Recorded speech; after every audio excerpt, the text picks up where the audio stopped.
春節過完啦，返工嘅人潮咧亦都散咗。前幾日啊，仲好熱鬧嘅街道咧，亦都安靜咗落來。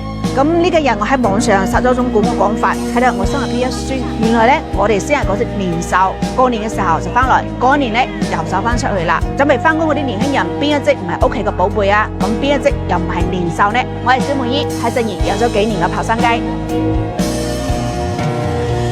我喺信義開咗2間店，高州開2間，茂名亦開2間。咁年前啊，就喺佛山桂城開多1間啦。咁5間店咧，全部都係現揀現劏嘅。咁我養嘅咧就係信義嘅生黃雞，我守住自己嘅標準，黃雞唔足180日唔落山，煙雞唔足300日，堅決唔賣嘅，少一日都唔得。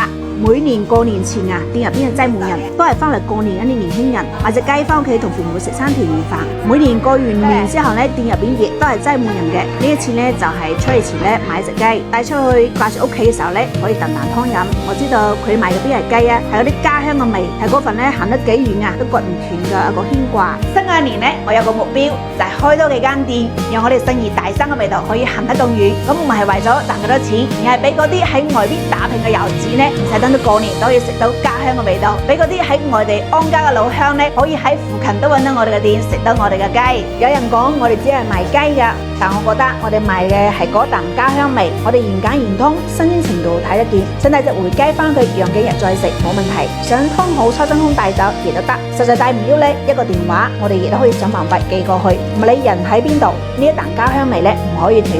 新嘅一年咧，我邊度都唔去，守着我嘅標準，守着呢5間店，爭取開多幾家，等信義大山嘅味道啊，同嗰啲年獸一齊行得更遠。